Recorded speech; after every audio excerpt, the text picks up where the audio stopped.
Our best friend and our brother, Billy, lost his fight with cancer after 1 month of discovering that he had a brain tumor. Me and Robbie, we were with him every single night. It was either me or him in his room, his house, his hospital, his rehab. And we have his story. And we want to share it with you guys because we want to honor him.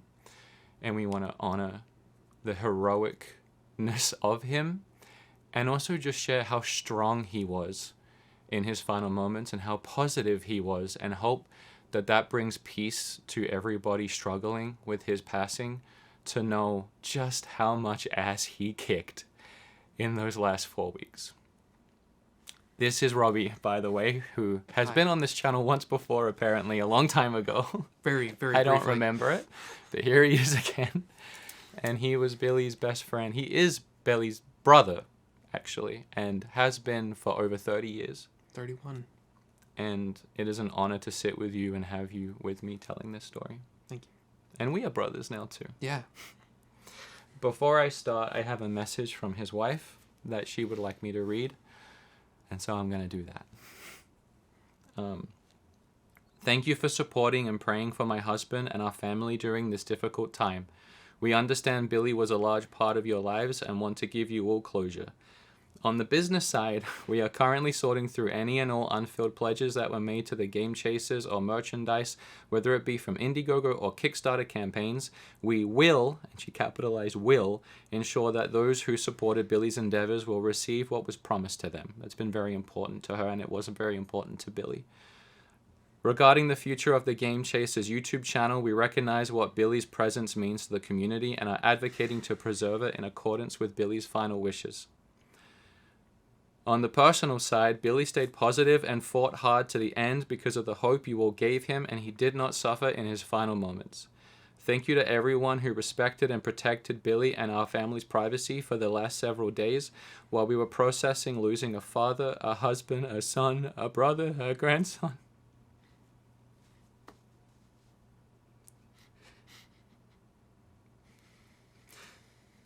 An uncle, a nephew, and a cousin. Finally, today, more than 100,000 patients are awaiting transplants. In the US, approximately 13 to 17 people die every day waiting for life-saving organ transplants. Billy often stressed about what meaning and value his life had in the world. In the end, he opted to bestow the gift, life, upon others by donating his vital organs to save lives. Billy will live on in others. Again, thank you for being a part of Billy's life and helping his passion projects in the gaming arena become a reality. You will say he inspired you, however, you were all his inspiration to continue creating content. That was a very beautiful message from his wife, and the sentiment comes from his entire family. Also, a little add-on, just please consider giving the gift of life as Billy did in the end by registering the National Donate Life Registry, which I am an organ donor and I need to look into that if that's the same thing, but I will be doing whatever that is as well.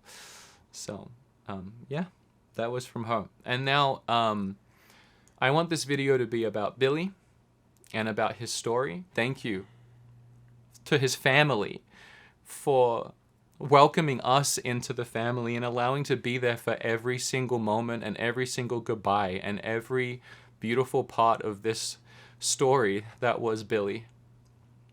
We've both made so many new family members in the last... It's a little overwhelming, honestly. I flew in a couple days after Robbie got there, so I'm going to let Robbie talk about those first moments when Billy found out what was happening.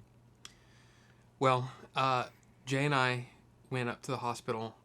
We'd gotten a message from his wife saying, hey, are you guys busy? Jay's first message back was, what's wrong? Because apparently he had texted Jay earlier in the week and said, cryptically, my legs don't work. And apparently, Billy dropped that first video, as we were walking into the waiting room. And so we were sitting there, and of course the family was being very cryptic the family that was there, and I guess curiosity got the better of Jay, and he just hit play. Hey everyone. So, long story short, everything's going to be on pause for the foreseeable future because I'm in the hospital with a brain tumor. And I wanted to make this video because I know there are a lot of people out there that actually care. And I could definitely use some good vibes coming my way. Some prayers if that's your thing. And I don't plan walking out of this. I plan on running out of it. So, thank you everybody. I appreciate it. You guys are the best. Thank you. And so we heard it from him through that video, like we learned it the same time you guys did.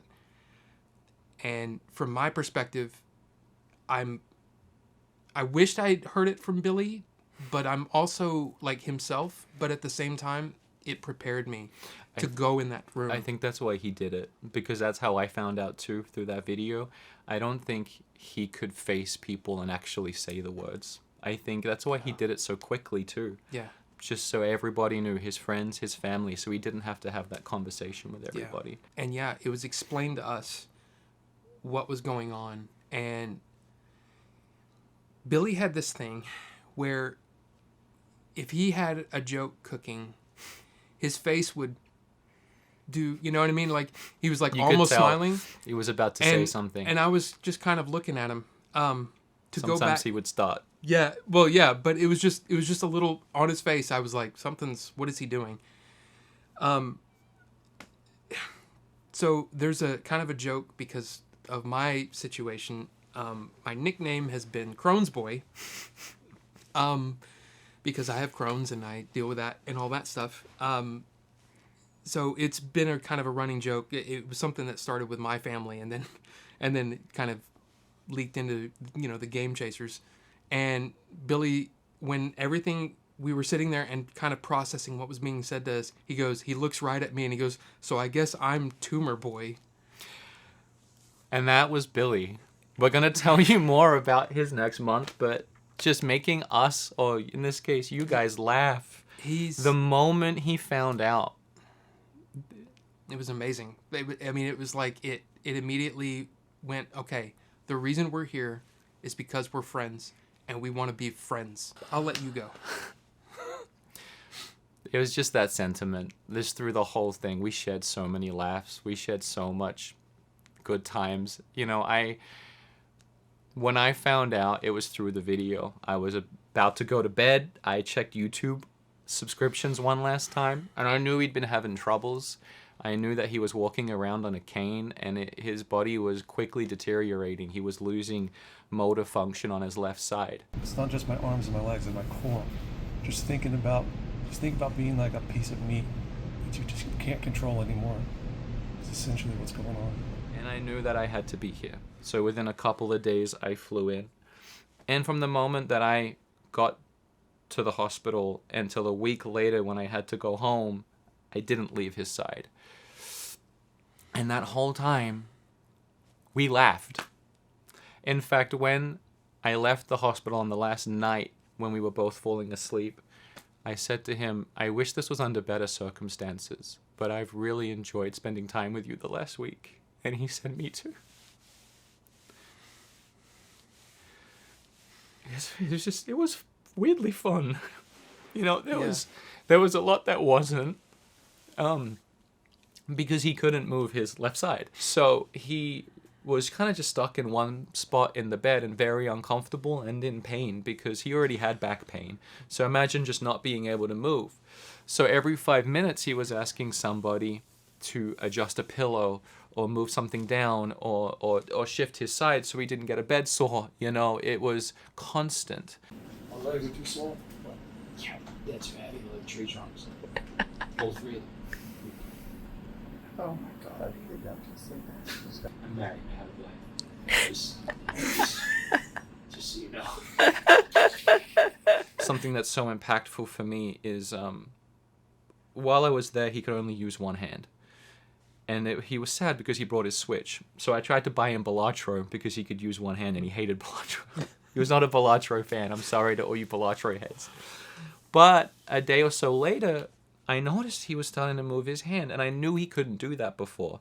So we gave him his Switch, and he was able to sit there and start playing games like Mario and Burger Time. And I was like, how is this possible when he has this thing in his head still? And this thing, by the way, and again, I'm sorry to jump around, this thing, we should stress and we should say what it was that he actually found out he had. Yeah. He found out he had a severe, aggressive brain tumor. And he didn't want to know what it was. Other than that, and I was in the hospital when he was told, he immediately cut the doctor off and he said, I don't want to know anything about time or chances. I don't want to know anything. He didn't want to know his prognosis. He didn't really want to know the full extent of his diagnosis. And that was key. Yeah. That was key in his story and his mindset and his positivity and his hope, because not knowing gave him hope. Not knowing made it so he could fight. And he fought so hard. And that's what we all knew. So we had hope. And we could be around him, and we could be positive, and we could make future plans. He was going to come see me for fall. He wanted to come to Friendsgiving.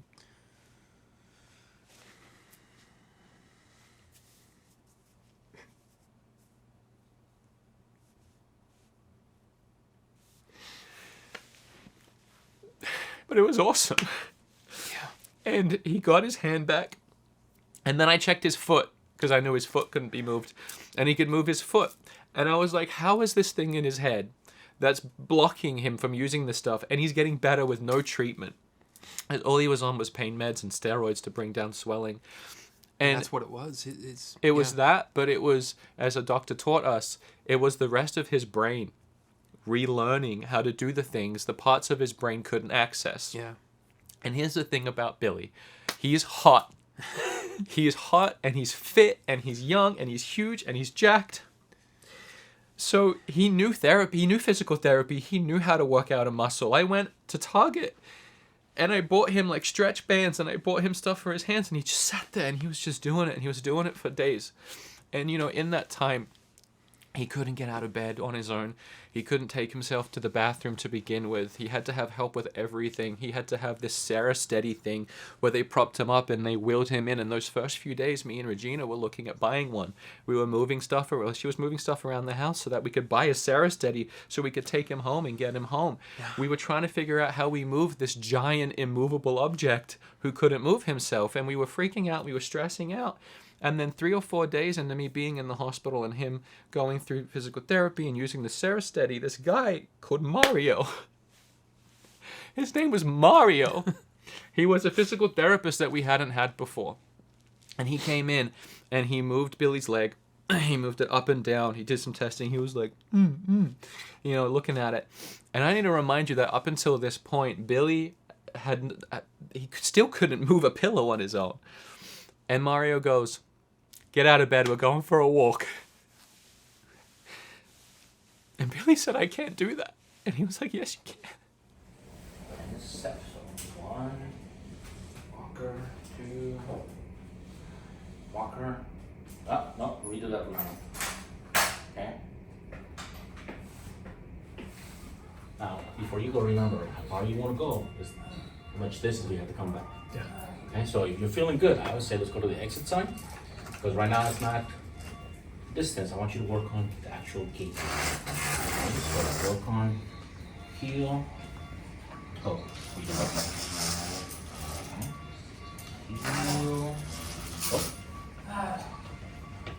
And because he's so strong, he lifted himself up with his upper body and the strength he was getting back in his hand. He started walking. He was dragging his leg. I have footage of it. I mean, he couldn't move his leg. I was having to grab his leg and move it for him, you know. But he was walking, and he walked himself to the bathroom, and he went to the bathroom on his own. I want to film you, and I also want to make sure that you don't fall. Yeah, no, I get it.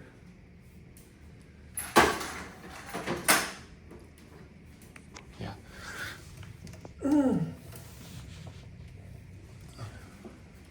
That one back more. Yeah. Good. Okay, reach back. Yep. On this episode of Game Chasers. And it lit a fire under him. He was like, I can walk. And I don't want to jump too far ahead because there was a lot in that next few days, but it was only a few days. And in those few days, he had this thought. He had two thoughts. One, he had a meeting coming up with his surgeon on the 15th, and he was like, I'm walking into that meeting with my cane. And the other one was that coming weekend, his son had 2 baseball games. And he was like, I'm going to those games. And Billy relearned how to walk in a week while having a severe aggressive brain tumor. And he sat from like 2 games.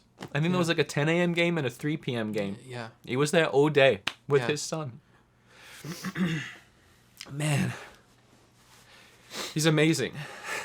I know you don't realize you're getting stronger and you're getting better because it's so incremental every day. But when I first got here, you needed help with every single little thing. Anytime you needed to shift slightly to the side, anytime you needed a pillow moved, every 5 minutes. Now you're just grabbing things and you're just throwing them around. You got both hands, you got both arms, and you're fixing yourself. It's only like the big things you need help for right now. And even then, once you get the help to get started, you're running. I mean, that first week that I spent with him, there was a lot that happened. There was a lot of doctors that came in. There was a lot of nurses that came in. And this was something you wanted to say, and I don't want to steal what you wanted to say, but thank you to all the nurses and the doctors. Absolutely. Thank you to Mario. I can't believe your name is Mario. Thank you to every nurse and every doctor that took care of him, that were there for him every time. Every 5 minutes he needed something at the beginning. Everyone that gave him hope, his oncologist, his surgeon. The rehab people at the the rehab center. people. Everybody for pushing him, for giving him hope. So yeah, thank you to every one of them. I don't want to get ahead of thanking people, but thanks to his family for being there with us and for being there with him. So I guess what I'll say is, I want to hand it off to Robbie. I just want to set up, because after that first week I went home. And in that first week, this is what I left knowing. I left knowing that they had a plan, and that plan was on the 18th. They were going to do his first surgery, which was a really cool, brand new tech with a surgeon who is doing this here specially, like it's something that's very rare, and Billy qualified for it. It was a laser surgery. It was very invasive, and they were going to go in and they were going to do 2 or 3 surgeries pretty quickly. They wanted to be aggressive to match the aggressiveness of the tumor.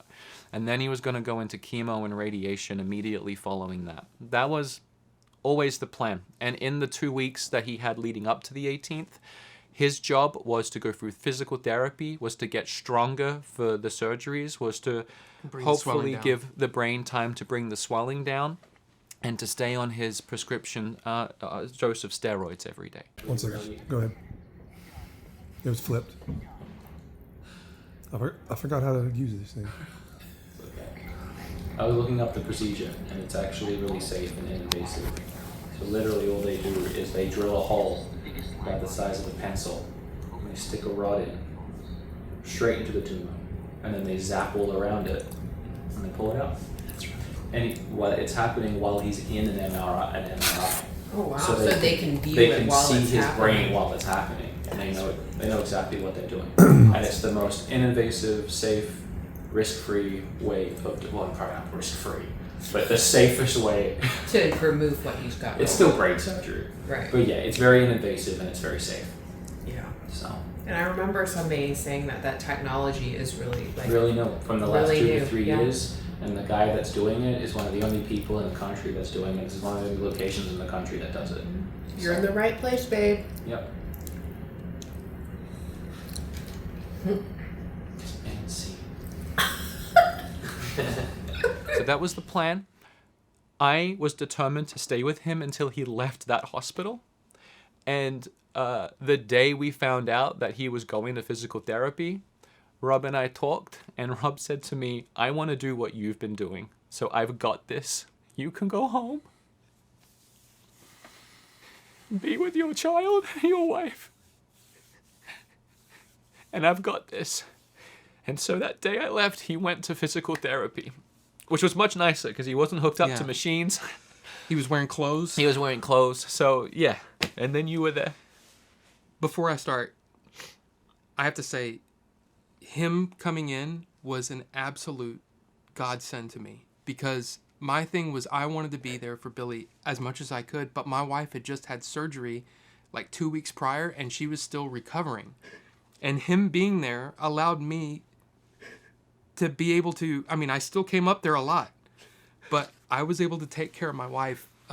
And the thing is it wasn't a crazy surgery or anything. It was just she needed you. She needed help. She couldn't And lift I had anything. Yeah, and you still came.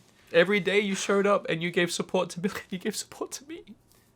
Well, I wanted to be there for both of them because, just really quick, I don't want to go too far into it, but in 2014, I had very, very bad problems, intestinal problems. I had, over 3 years, I had 7 surgeries. And I spent 2 months total. Sorry, I need tissues. Oh. No, it's okay. I don't want to interrupt you. I had 2 months total in the hospital. So the thing with having so many surgeries is that there's a recovery process every time. And it was hard. It was really hard. So in a way, I felt really well equipped. You were perfect to be there for Billy, not only as a friend, but as kind of a, like, I knew what I needed. He couldn't have had a better person in his corner. The thing that I was missing when I was going through my whole thing, and trust me, it was hard for anybody to see what was going on with me. I was in no danger, but it was not pretty. I had the support of my family and my wife. They were absolutely amazing. But what I didn't have was my friends.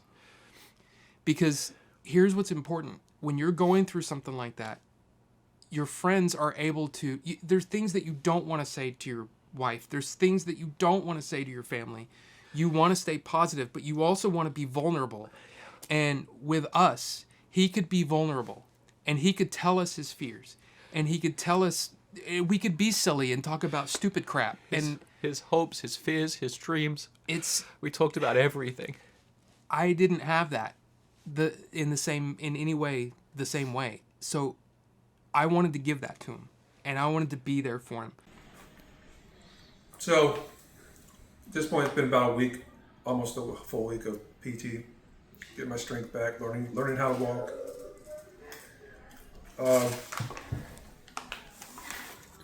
It's had its ups and downs. I've been able to, when I first got here, I could barely turn my body over. Now I can walk gingerly without a walker or a cane. So I'll take that as a win. Now it's just a matter of waiting. And the waiting really truly is the hardest part. As your mind starts to go, you start getting infested with negative thoughts. And if you're not careful, it eats away at you. But I got my trail mix. I got my support system. We'll kick some butt. When I took over and he got into rehab, for me it was, I wanted to be there at night, because one of the things that he had said to me was that the nights were hardest because he couldn't really sleep, and that's when, bad thoughts would come. He just didn't want to be alone. Yes. At any point, in case something happened. Yeah. And you know what? He wasn't. No. He was never alone. Not for a second. Was he alone in the last month or so? Not for a second. Yeah. And I mean, we cried together.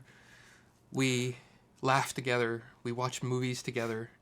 The thing is so many people are so focused rightly on what he needs to do. But I wanted to remind him that he was still a person, and he was just a friend to me. And like when he asked me to work on his movie, it wasn't because of anything, but because I wanted to help my friend. And the reason that I did Game Chaser stuff with him for so long wasn't because I didn't care about clout. I didn't care about views. I didn't care about money. I cared about helping my friend. It was fun to help him. Yeah. He just made it fun. And it was, with this, it was a beautiful thing. It was a beautiful, terrible thing. But I wouldn't change it for anything because I got to spend so much time with him. And see what his priorities were. Yeah. When you're in the hospital or in any situation like that, your perception, your view on life changes completely. He was such a different person in those few weeks. He was the best version of himself. Yeah. And he was, what I was so looking forward to was seeing what he was going to do afterward.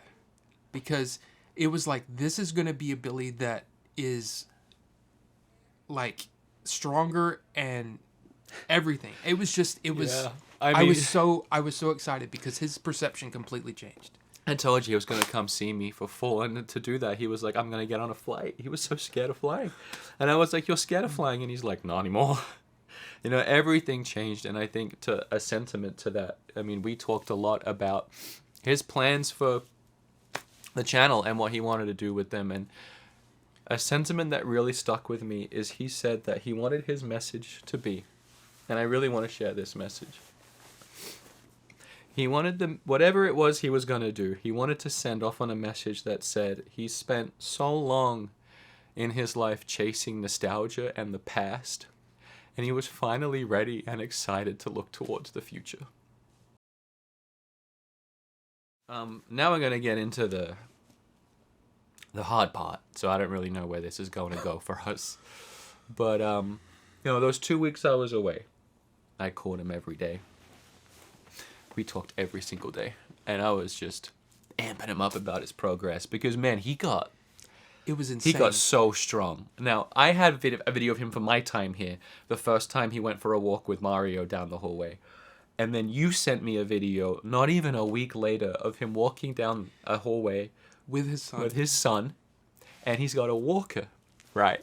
And he's doing great. I'm going to show you these videos too, because you're going to see the side by side, and I was amazed at his progress. But then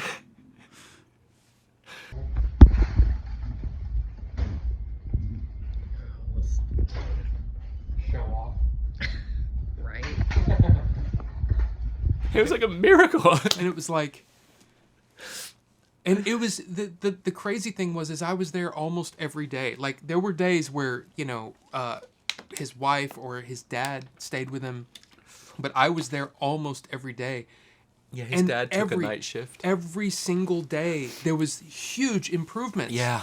And so when he did that, I said, show off. And you know what? He was giving us so much hope.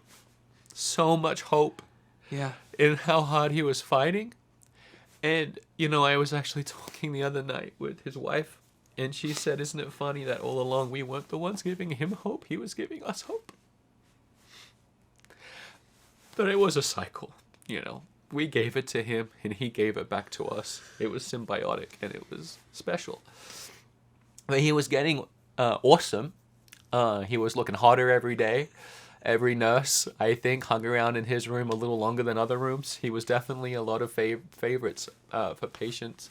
And he was so good with them. Yeah. It's so easy when you're in the hospital to yell or to be irritable. He was never that way. He was so kind to them, and they were kind to him in return. Even at the point where he couldn't move. Every single nurse that came in, if they started walking out, he'd go, hey, and they'd turn around, he'd go, thanks. That's who he was. Yeah. That's who he was, and it was who he was at the end. Yeah. Because, again, I recognized that Billy at the end as, like, the purest form of him, but at the same time, there were parts I didn't recognize for the best. Yeah. Anyway, he was getting really strong. In fact, his last couple of days, which I believe was on the 16th, he was walking around without a cane and without a walker. And he was just walking around. Now, I wasn't here for this, but I want to describe this quickly. He went to get an MRI on the evening of the 16th. In fact, it was at 3 p.m. and I actually have a message from him at 2:30 p.m. that says, "See you soon," because I was boarding my flight to get here that day, because my plan was to spend this week that I've been here with him in his recovery. While I was landing, he fell. Now, I know for the fans of him, some stories and some information has got out there, and the information that he fell is scary, and it sounds like he tripped and he hit his head and something happened. But I need you to know that we've been here every day, and we've been explained this so many times. The fall was a symptom of his brain tumor and not a cause. He was walking around fine, and then all of a sudden his motor function started to deteriorate rapidly, and he fell. And the reason for that is because the tumor in his brain, the swelling wasn't coming down, and in fact it hit a tipping point. They called it the straw that broke the camel's back, and blood vessels around the tumor started bursting. And a tumor feeds on blood. So this severe, aggressive, and very large tumor in his brain was suddenly being fed more blood, and as it grew rapidly, it bursted more vessels. And it was very quick, which from when that started happening to when he fell to when he got back to the hospital, and we can maybe break some more of this down if you have more to say, but Yeah. I want people to know that it was really only a couple of hours before he wasn't in any more pain. And before he was at peace. So, but, you know, I landed as it happened, and I rushed to the hospital, and I saw the last 20 minutes, but you were there for all of that. So anything you want to share? From my perspective, I had spent the last couple of days just hanging out with him, watching movies, watching him play Mario Kart with his son. And it was, I just wanted to hang out. And my thing was, I was on my way over here when the fall happened. I came in the door thinking, oh, we're going to, sit and chill and all that stuff. And he's in the floor. I was so excited to see him at home. Yeah. So, with the help of one of his neighbors, we got him in the car and we all rushed to the hospital. And he had that fear in his eyes, and I said, Billy, you know how many times I had to go to the ER after I got home from the hospital? 3 times. And so I was just continually trying to give him hope. That's why you were the best. But he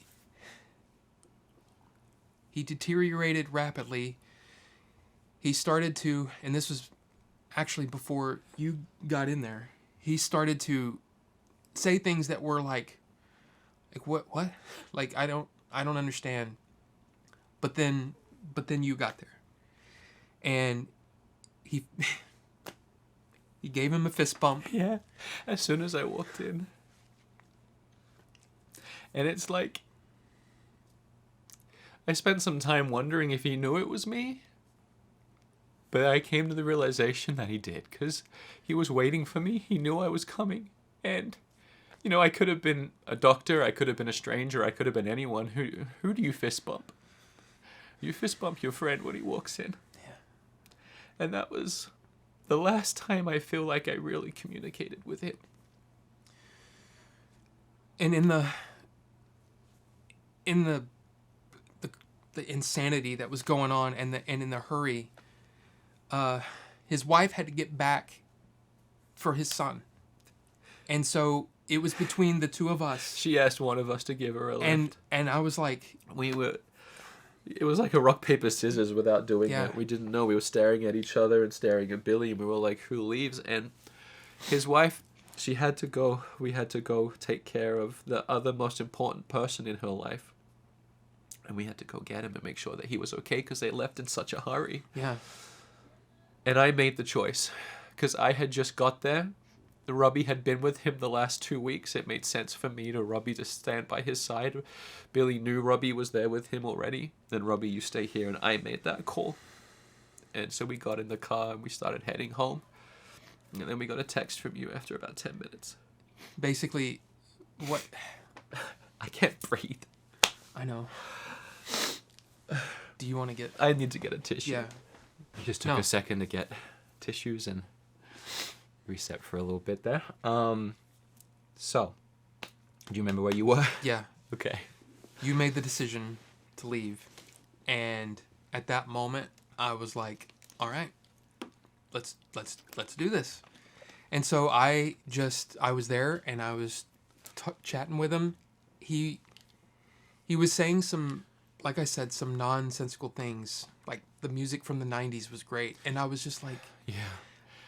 But I was just, yeah, man, I was just talking with him and being there and helping him, like just like trying to calm him down. Because he was, it's kind of like when you have an itch and you, not even without thinking about it, you scratch it or you whatever. It was that kind of thing, but it was like his whole body was tingling. The nurse had come in and said, we're gonna here's your pain meds. And at that moment is when things started to deteriorate. His breathing became shallow and his heart rate dropped. And all of a sudden, like it was like the whole hospital just rushed in and there were nurses and I was kind of pushed back and I'm standing against the wall just like this. I mean, I've still got to clean my hands and I don't know what to do and I'm watching all of this happen. And I'm kind of ushered down or out of the room. And all I knew is that they were basically, you know, Billy, Billy, are you there? Breathe for me, Billy. You know, just anything, because he was becoming unresponsive. As all this is going down, I'm texting them, Wood and his wife, and be like, you got to get back up here. Something's going on. I don't understand, but there's a lot of people in here. You got to get back, and they're going to intubate him. What I didn't know was that was it. At that moment, that was really when he wasn't there anymore. But the thing,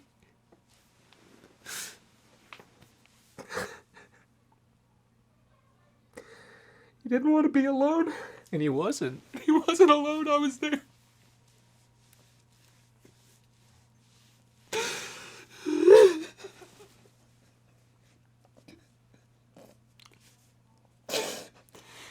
I'm so happy you were. And he's so happy that you were. You've known him 30-something years. No one better. You need those tissues? I do. I'm so happy that you were. I'm sorry, but No, it was the hardest part for anyone in this story. it other was. than Billy. It was. But I have to say, it is a. I mean, it's not about me, but it's been a burden. But it was terrible, but beautiful that I was able to be there for him. It was Because he didn't want to be alone. And my goal the whole time was I didn't want him to be alone. And I was. This was our battle. It was Billy, you, me, and his wife. And we fought so hard. And he was like, we were like his coaches. He was amazing. And he was amazing. He listened to everything. Oh my gosh. He was going for the knockout. And he believed. We all knew he was going to beat it. We all knew. He knew, we all knew. And I thank you so much for being there in those moments. And I wish, we all could have been, but... It's weird because over the last few days, it's been like, man, why did it have to be me? Because I've been waking up with visions of it. And I'm like, I'm having trouble processing all of it, but It was all for Billy. It's all for Billy. You gave that to him. You gave so many things to him. You sacrificed so much for him. Oh, you did too. Look, I mean, if you're here on his channel, you know how great this guy is. But me, I knew he was He's great. awesome.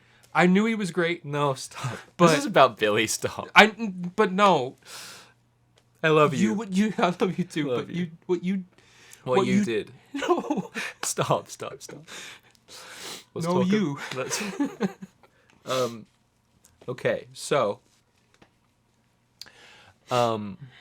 Yes, he hemorrhaged. I guess I'm gonna double check my notes actually, but I believe specifically it's an IPH hemorrhage, and if you Google that, it'll actually tell you a lot about what happened to him in those final moments. And yes, it was traumatic, and yes, it was scary, and yes, he was scared, but it was very quick.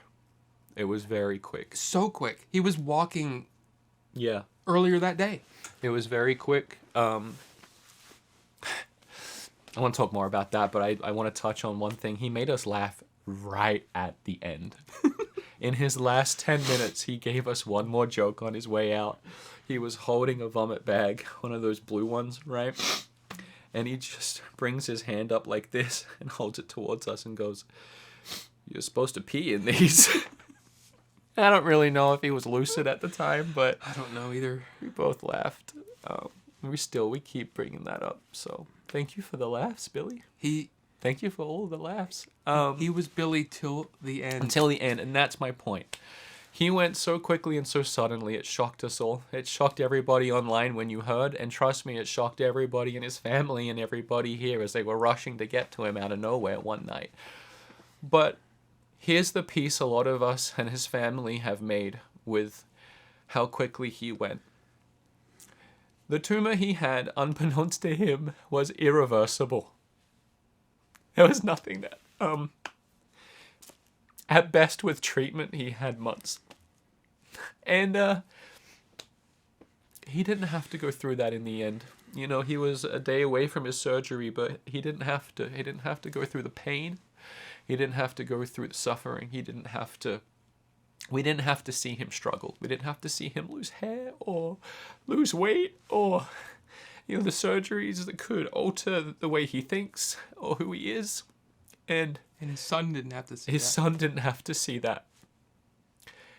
We didn't have to see that version of Billy, and instead we just saw the best, strongest version of Billy, the Billy that we've always known, the Billy that when he fell, he refused to go back to the hospital. Yeah, he was fighting with us. Because he's so stubborn, and he's always been so stubborn right up until the end.